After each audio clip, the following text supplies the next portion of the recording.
Naam, wanakuwa Mwafrika, karibuni tena katika chaneli yetu hii, mahali ambapo tunatoa habari mbalimbali za ulimwengu, lakini pia na hii Afrika yetu.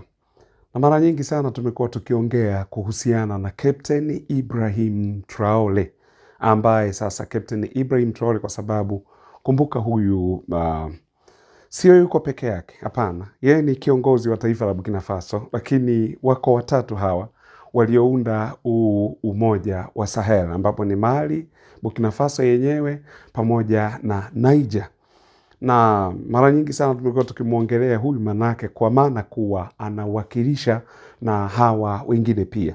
Lakini leo moja kwa moja tuende katika taifa la Niger. Niger pale tunakutana na mtaalam Abdourahmane Tichiane, ambaye Abdourahmane Tichiane alichokifanya, huyu ni general kijeshi, kwa sababu hizi nchi zote tatu zimepinduliwa kijeshi, na ni mapinduzi ya kijeshi, lakini mapinduzi yenye kuleta mapinduzi pia ya kiuchumi, mapinduzi ya kimaendeleo, mapinduzi ya kiviwanda na mambo kadha wa kadha, tofauti na mambo yalivyokuwa yanaendelea kule mwanzo au siku za mwanzo.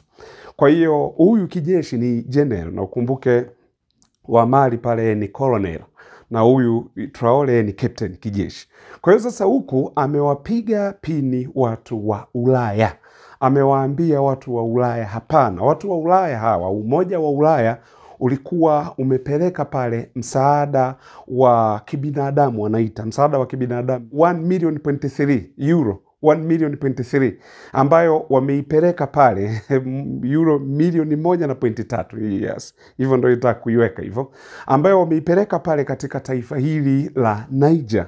Lakini huyu Tichiane au Chiani amewaambia kuwa rudisheni au rudini na pesa zenu, kwa sababu kwa sasa hatuzihitaji. Na walitoa hizi fedha kwa ajili ya mafuriko yaliyotokea pale katika taifa hili la Niger. Kumetokea mafuriko, kama mnavyojua kuwa Afrika kuna wakati mvua inanyesha kubwa, unakuta mafuriko sana. Haya mambo yapo tu kwa Afrika. Kwa hiyo sasa, maana kuna watu wengi ambao nyumba zao zimeharibiwa, kuna watu wengi ambao kazi zao zimeharibiwa. Kwa hiyo hawa umoja wa Ulaya wakatoa hizi pesa kuzipeleka ndani ya taifa hili la Niger, lakini pesa hizi hazikupitia serikalini, ila pesa hizi wakaamua kuzipitishia kwenye NGOs, ambapo sasa, kwa sababu kama serikali iliyoko pale ndio iko pale, ambayo ndio yenyewe inahusika na maafa yaliyoko pale, alafu leo wanapeleka pesa, alafu pesa hizi zinapitia upande wa haya mashirika ya NGOs. Na huyu Chiani amesema kuwa hapana, pesa zenu rudisheni, kwa sababu hamwezi mkaleta pesa katika taifa langu, alafu pesa hizi mnazipitishia mgongo wa nyuma, alafu huku serikali yangu mimi inakuwa haijui. Ndugu zangu, mtakumbuka hata wakati fulani Korea Kaskazini kuliwahi kutokea mafuriko, ambapo mafuriko yale ya Korea Kaskazini, kuna mataifa ya nje yalisema kuwa tunataka tusaidie, lakini Kim Jong Un alikataa, akasema hapana, tutasaidia sisi wenyewe. Alafu na kibaya zaidi, akanyonga watu ambao walikuwa wamefanya uzembe, kwa sababu na mafuriko mengine ni uzembe unakuwa umetokea, miundombinu haikukaa sawa, watu wamekula pesa na vitu kama hivyo. Sasa ndio imekuja hapa upande wa Afrika kwa General Chiani, ambaye yeye ni general wa pale taifa hili la Niger, baada ya hawa umoja wa Ulaya kutoa hizi fedha, na hizi fedha kupeleka moja kwa moja kwenye mashirika haya ya NGO, ambayo mashirika haya eti wamezigawa zile pesa kwenye hayo mashirika ili mashirika haya yaende yakasaidie. Chiani amekataa, amesema hapana. Ni kwa nini? Ni kwa sababu wakati mwaka 2023 alipofanya mapinduzi katika taifa la Niger,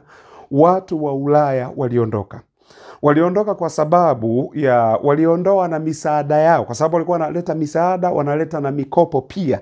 Huu umoja wa Ulaya, ukiachilia mbali Ufaransa, ukiachilia mbali mataifa mengine, lakini huu umoja wa Ulaya walikuwa wanapeleka pale misaada ambayo ilikuwa inagharimu, nafikiri ni kama euro milioni moja, itakuwa ni billions hizi ambazo sasa walikuwa wanapeleka pale. Kwa hiyo wakawa wanapeleka, na sasa kwa sababu utawala wa kijeshi umeingia, amepinduliwa kibaraka wao aliyekuwa anajulikana kwa jina la Mohamed Bazoum.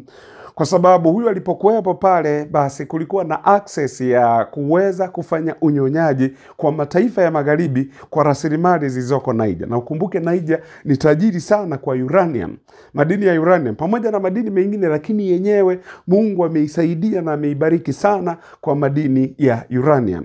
Kwa hiyo akiwepo Mohamed Bazoum madarakani, ambaye wanadai amechaguliwa kidemokrasia, kwa bahati mbaya demokrasia ambayo inawafeva wao.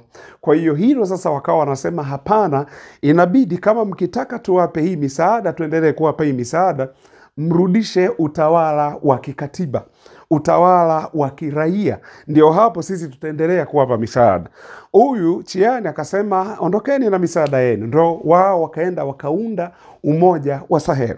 Na baada ya kuunda Umoja wa Sahel, kwa maana kuwa tutasaidiana katika mambo mbalimbali, tusaidiane katika mambo ya namna hii, kuunda huo ukanda, huo Umoja wa Sahel katika haya mataifa matatu, ambayo wakawa wamekaribisha na mataifa mengine pia ambayo yanahitaji kuwa ni mojawapo ya umoja huo wa Sahel, kwa sababu kama mnakumbuka Ibrahim Traore aliwahi kuongea akasema kuwa huu ukanda wa Sahel au Umoja wa Sahel, hii sio club ya entertainment, no, ni umoja ambao tunataka kuondokana na minyororo ya wakoloni. Kwa watu pekee ambao wako serious kujiunga na huu umoja tunawakaribisha, lakini watu ambao wanadhani watakuja kucheza cheza, wabaki kwenye maumoja yao hayo, ambayo maumoja hayo yapo, lakini bado umasikini unaitesa Afrika, ugaidi bado unaitesa Afrika, bado vitu vingi vinaitesa Afrika, maendeleo Afrika hakuna, watu wanaishi chini ya kiwango, watu wanaogelea kwenye umasikini, wakati kwenye ardhi yao kuna rasilimali za kuweza kuwanufaisha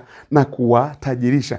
Kwa hiki ndicho ambacho huyu Chiani akawaambia nendeni, wakaenda na wakaondoka.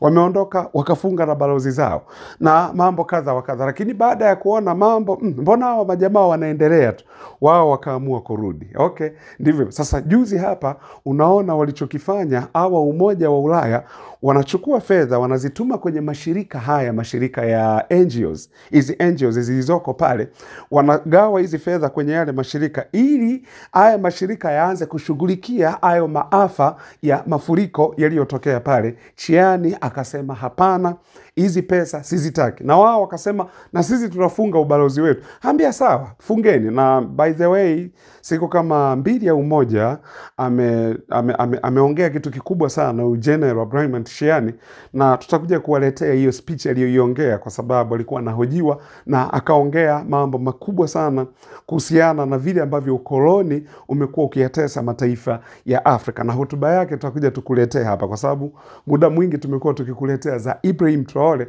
na sasa tutakuletea hii ya Ibrahim Chiani alichokiongea ni nini. Huyu ambaye sasa amewatimua, amekataa misaada hii, msaada kutoka uko Umoja wa Ulaya. Watu ambao waliondoa misaada yao leo wanarudisha misaada. Hawarudishi kwenye serikali, wanarudisha kupitia NGOs. Hata ungekuwa ni wewe ungesemaje?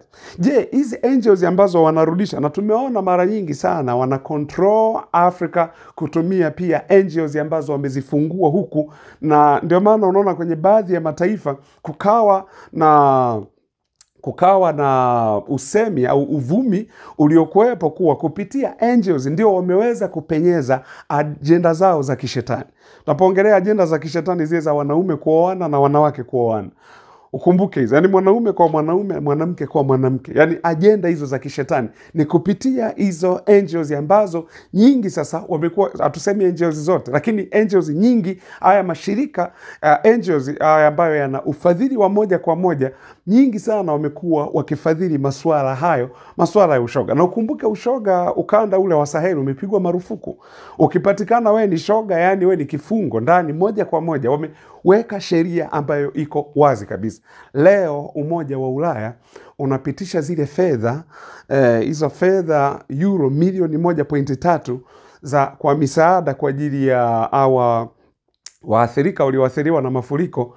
hawazipitishi serikalini kuuliza serikali, jamani nataka tuwape hizi fedha ili muwasaidie, wanazipitisha kwenye NGOs. Ndio maana mwamba huyu Abdrahman Tishiani amekataa, amesema hii hapana na hii haikubaliki, na kama haikubaliki ondokeni na pesa zenu. Na wao wakasema basi kama mmesema hivyo na sisi tunafunga ubalozi. Akaambia kwaherini, nendeni fungeni na ubalozi wenu, hatuwataki hapa. Kwa hiyo ndio mambo namna yalivyo. Hawa miamba wanaendelea kutufariji kweli kweli, na wanaendelea kutubariki hawa miamba watatu wa ukanda huo wa Sahel, ambapo sasa kumechangamka.